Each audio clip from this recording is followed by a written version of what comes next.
The film begins with Samar sitting on the seashore, having lit some charcoal, a cup of tea in his hand, lost in the memories that fill his diary, in which a love story impossible to repeat is recorded. Akira appears, walking through the snow and preparing to dive. Indeed, she jumps into the water, but due to the extreme cold, she is unable to swim. She looks around and sees Samar on the shore and keeps calling out to him, but he pays her no attention. She goes underwater and is on the verge of death, but it doesn't happen because Samar pulls her out and begins to revive her. When she wakes up, she finds he has put his jacket on her and realizes he is a soldier in the Indian army. She says to him, "So you're in the army and you weren't going to help me?" She continues to chatter a lot, so he gives her something to drink, and then she turns to find he has left her and gone. Here, Akira returns to her colleagues, shows them the video clip, and tells them, "I'm the one who won the bet, give me the money." After that, she meets her boss, Catherine, and says to her, "What do you think about taking me to shoot with you in London? I swear you'll like my work." Her boss replies, "It's impossible for me to take you." Akira leaves her and returns home, takes off Samar's jacket and throws it on the floor, causing the diary to fall out. She opens it and begins to read what Samar wrote 10 years ago. Samar was standing and enjoying the snowfall when suddenly a girl appeared before him. He wasn't sure if she was an angel or a human. The girl enters the church and says to Jesus Christ, "My results came out and I was first in my college, and my father is very happy. As I promised you, no more chocolate. But today I need you for something big. Tomorrow there is a party my aunt will attend, and she wants me to get involved with her son. You know my lifelong wish since I was a little girl is not to marry an Indian man because you know the nature of Indian men. Also, my father wants to marry me to the employee who works for him at the company. Please don't let this happen, and in return I will not wear fur coats again, and you know how much I love them." She finishes her talk and leaves, and Samar, having seen everything that happened, says to Jesus Christ, "Thank you, how do you tolerate these people?" And Samar goes to continue his work. The next day, his colleague Zain wakes him up, telling him he is late for work. Samar puts on his clothes, takes his guitar, and goes out, starting to sing in the street next to Mira's father's company. Mira sees him time and again and admires his way of singing, while he does not notice her. After singing, he works at a laundry, and after the laundry, he goes to work in a fish shop. There, a customer is impressed by his work ethic and tells him, "If you want to come and work in my restaurant, this is my card. Call me." Indeed, Samar begins his first day of work, which coincides with Mira's engagement day. He feels a little sad, but says to himself, "Where is she and where am I? This is the impossible itself." Afterwards, he goes out to throw away the trash and finds Mira sitting and smoking a cigarette. She says to him, "Aren't you the guy who sings in the street?" He replies, "Yes, I am." She asks him, "Why do you work here?" He tells her, "You know that living in London is very difficult, and one job is not enough." Then he says to her, "But Jesus Christ did not grant your wish." She is surprised, and he clarifies, "You asked him not to marry that young man, and today you are engaged to him." She retorts, "By the way, this is not the one I was rejecting, and Jesus Christ granted my wish like every time, and I am very happy with my fiancé. Do you understand?" He says to her, "No, I didn't understand, because when he came to put the ring on you, you were extremely sad, and now you have left the party and are sitting here blaming yourself as if you made the biggest mistake of your life." She asks him, "How did you know all this, and from where?" Suddenly, her friend enters and interrupts their conversation, saying to her, "People are waiting for you inside." The next day, her fiancé says to her,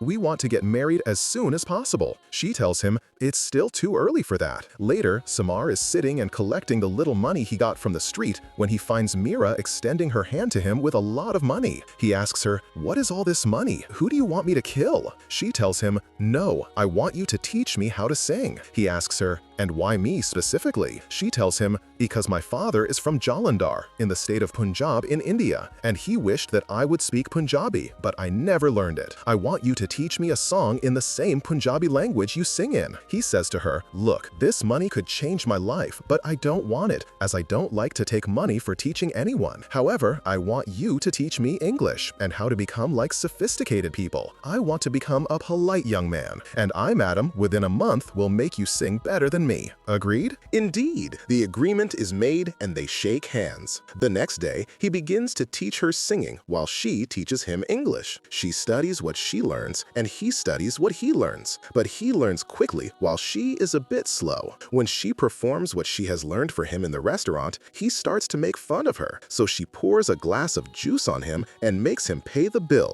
and he has no money. After that, he tells her his life story and reveals more and more about himself. Then she improves a lot in her singing and performs for him, and he tells her, not yet. She says to him, "You are an unfair man. I taught you everything you asked of me, and you still haven't been able to teach me how to sing." He tells her, "You have learned to sing, but you are afraid of disturbing those around you. You must sing with confidence and make everyone around you listen. Give me your phone." He makes a call and then tells her, "Tonight, you will come out with me for an evening where I will teach you how not to be afraid of those around you and how to express what is in your heart without fear. Today at 6 o'clock, don't forget, okay?" She asks him, "Why are you doing this with me?" He replies, "Because I watch you when you sing at your father's birthday to sing with all confidence and dazzle everyone around you." Indeed, Mira goes to the party, which is full of unsavory young men, and she feels scared and nervous until she meets Samar and feels a little reassured. But he treats her as if he doesn't know her, saying, "Hello, I'm Raj." She says, "And I'm Tia." He asks her, "Are you Italian?" She replies, "No, Indian." He says, "But you don't look like them at all." She replies, "But you look exactly like them." He asks her, "Don't you like Indian men?" She says, "Boring men. I like danger, and so far I haven't found anyone who has stolen my heart." He says to her, "The guys over there would love to dance with you. Let's go to them. Maybe you will find someone among them to steal your heart." They go, and he tells her, "Come on." She takes a deep breath and goes in to dance. The first one fails to keep up with her, nor the second, nor the third, until Samar steps forward and dances with her skillfully. After that, they go out and spend a beautiful evening singing and dancing. Then he takes her to the metro station, and she is extremely happy, telling him,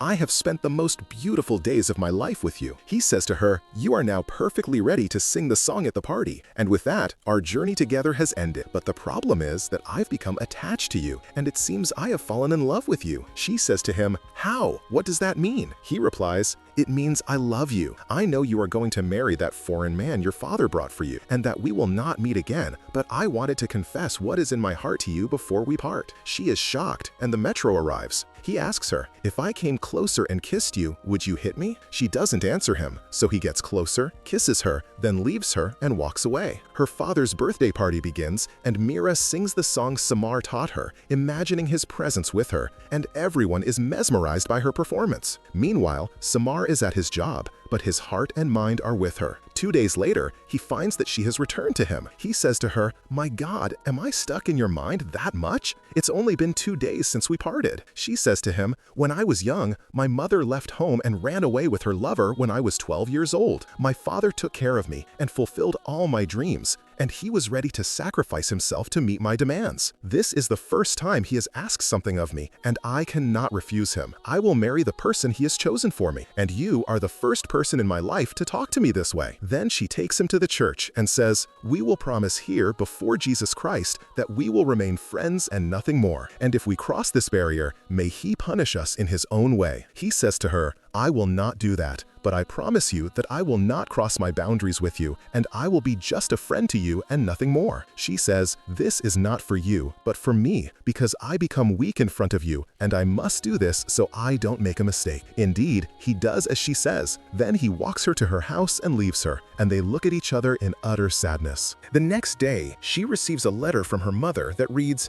"I know, my daughter, that you are angry with me because I didn't think to call or check on you, but I promised your father that I would not approach you in any way. But I want you to know that since I left you, you haven't been out of my thoughts for a moment. I learned from the news that your wedding is approaching. The dress in your hands is the one I married your father in, and it's my life's wish that you wear it on your wedding day. I hope you wear it so I can feel like I am a part of your wedding." Mira goes to Samar and tells him what happened, saying, "I don't know what to do." He tells her, "Let's go to her." Indeed, he takes her on his motorcycle and they set off. Mira meets her mother after an absence of 13 years. The mother keeps crying, kissing her, and holding her in her arms. Her mother tells her, "When I married your father, he was at the beginning of his career, and his whole life was his work, and he neglected me. With time, when you came, you lit up my life, and I gave you all my time, while your father continued to dedicate all his time only to his work. But I couldn't love him until I met Imran, the man who felt me and filled my life, and I fell in love with him. You were 4 years old then, a child I couldn't leave. When you grew up and turned 12, I went back to Imran again, and I told myself this is the time I should search for my life and my happiness. And indeed, I ran away with him, as Imran had waited for me for 8 years without marrying until I left your father and married him. Because true happiness is finding someone who cares for you, loves you, and gives you his time. A person who contains you and feels what is inside you before you speak.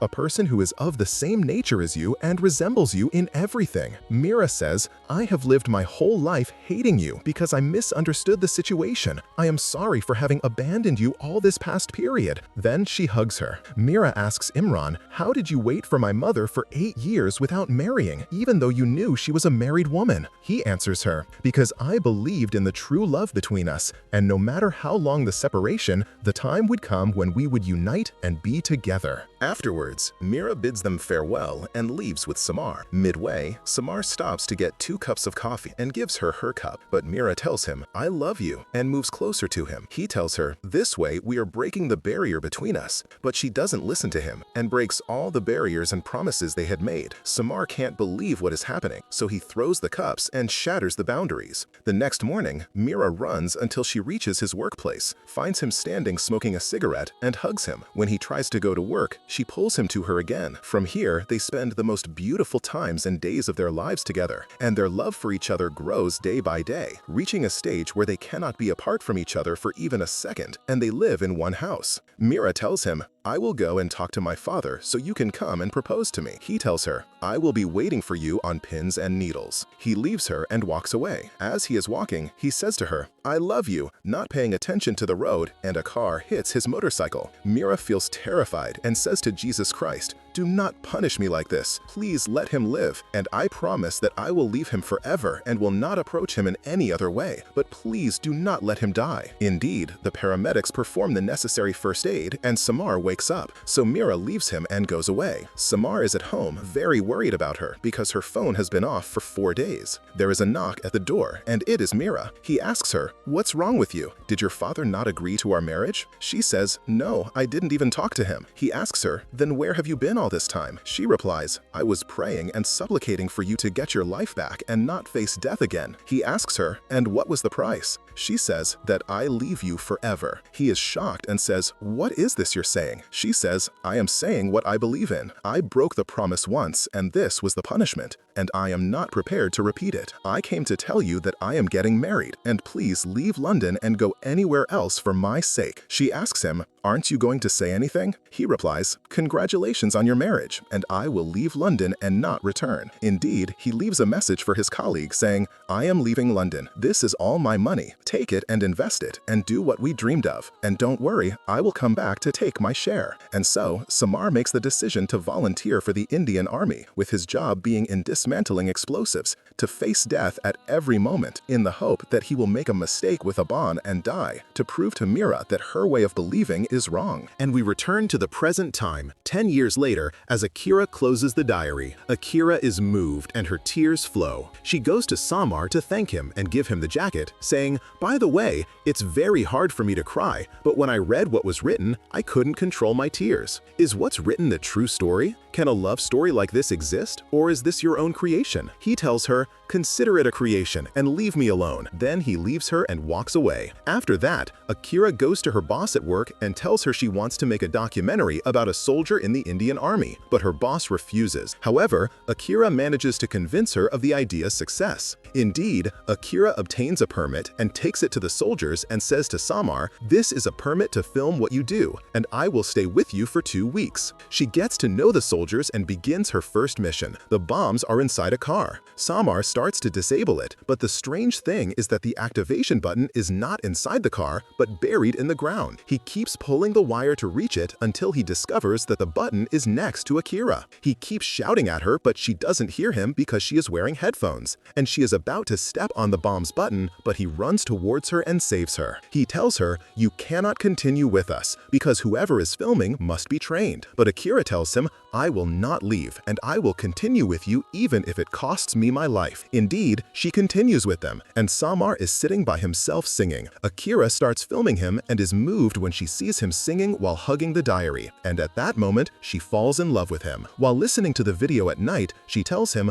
"I promise you that I will make you forget her and sing only for me." The next day, she plays football with the soldiers, and one of them is filming them, but Akira kicks the ball, hitting the camera and breaking it. They try to fix it but are unsuccessful, so she becomes very sad and goes to Samar saying to him, "There, you must be relieved. The camera is broken and I will leave now and you will be rid of me and my nuisance." The next morning, as she is taking her bags out of the tent to leave, she finds the soldiers filming her with her camera. She is overjoyed and asks them who fixed it, and they tell her that Samar stayed up all night and didn't sleep until he fixed it. She goes to him and says, "You surely fixed the camera for me to continue with you. You've finally fallen in love with me." He looks at her over his glasses and she says, "Man, don't look at me like that. Your looks electrify me." He goes on a mission and Akira is beside him filming, saying to him, "Why don't you forget Mira and love me instead? Many guys would wish for me because I am a beautiful and fun girl. I mean, I am a treasure for you. And by the way, I don't make promises to God, which means it's impossible for me to leave you." Samar laughs out loud, and his colleagues are surprised because it is the first time he has laughed. With time, Akira brings fun to the entire place and tries to make Samar forget Mira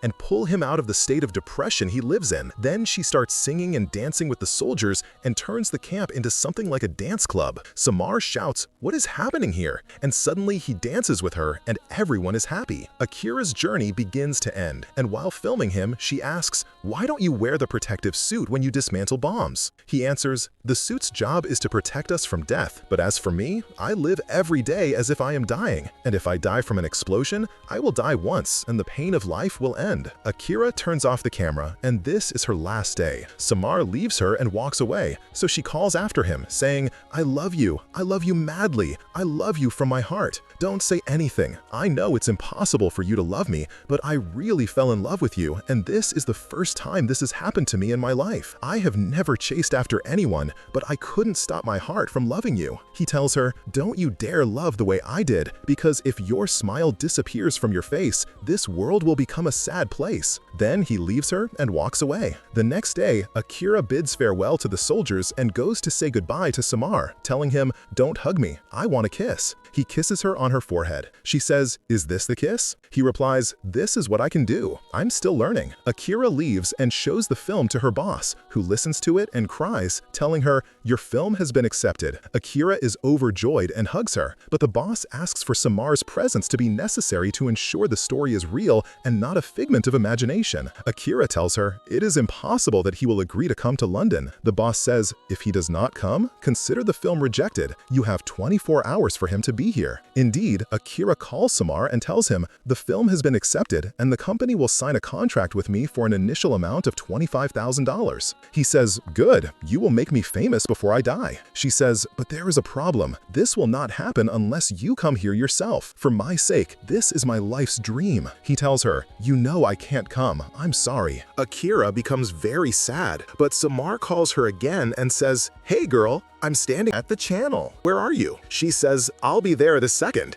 in a state of extreme happiness. Akira runs towards him and hugs him, and while she is talking to him, a car is about to hit her, but Samar pushes her and takes the impact himself. He is admitted to the hospital, and the doctor diagnoses his condition, saying to Akira, "He has been in an accident before, hasn't he?" Akira replies, "Yes, it was in 2002. The doctor says, "Samar has suffered memory loss, and his memory is stuck at the date of the accident that happened to him in 2002. For him to heal and regain his memory, we must bring everyone he knew in 2002 to deal with him very carefully until he begins to recover his memories." All that Samar repeats is Mira's name and his desire to see her. Akira takes the names and addresses of the people Samar gave to the doctor. Indeed, Akira goes to Mira at her company and tells her, I want to talk to you. Mira replies, talk to my assistants because I'm late, and leaves her and walks away. Akira says to her, the matter is about Samar. Mira stops and they sit together, and Akira tells her everything that happened. She goes with her to the hospital, and the doctor says to Mira, you must deal with him carefully because any bad news could lead to him losing his memory forever. Indeed, Mira enters Samar's room after an absence of 10 years. She sits beside him and he takes her in his arms, while she cannot believe that the love of her life is in her arms. Then she goes out and starts to cry, feeling utterly sad for him. After that, the doctor talks with Samar and asks him how the accident happened, and he tells her about the accident he had when he was with Mira in 2002. Here, the doctor confronts him with the truth, saying, we are in the year 2012, not 2002,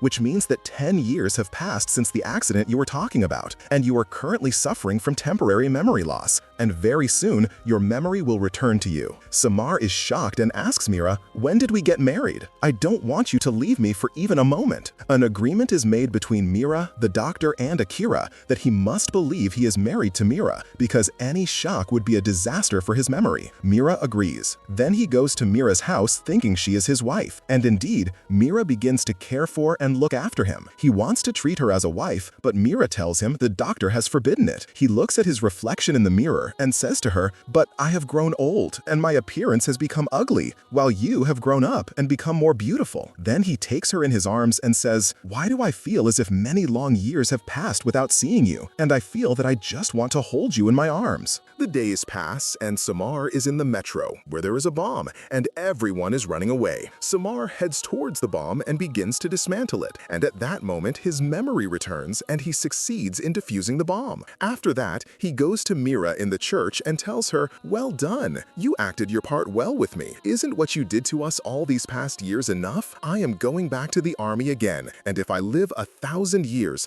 I will not stop trying. Either I die or you come back to me. Then he goes to Akira, who takes him to the airport and treats him as if he still has amnesia. He says to her, by the way, my memory has returned, and if I had lost it completely, I would have fallen in love with you. I am going to die because of my love. Please do not repeat my mistake. She tells him, unfortunately, I have already fallen in love with you and it's done. Indeed, Samar returns to India, and before him is a large network of explosives. He finishes dismantling it and goes to wash his face, where he finds Mira behind him. She tells him, what I have discovered is that God kept you alive for us to be together, but I understood this too late. Suddenly, his colleagues call him, saying there is a large bomb and he must go to defuse it. Before he leaves her, he says to her, all I want from you is just to love me. Then he leaves her and goes. Meanwhile, Akira shows the film she made about him, and Samar becomes the most famous person in the world. While Samar is dismantling the bomb, Mira is standing by, scared and terrified that he might die. Indeed, Samar manages to stop the bomb and dismantle it, and he walks towards Mira and presents her with a wedding ring. In the end, don't forget to show your support by liking the video and subscribing to the channel. By the way, there are exciting videos on the channel that you will like, and if you don't find your favorite films, write the name of any film you love in a comment. Goodbye, my friend.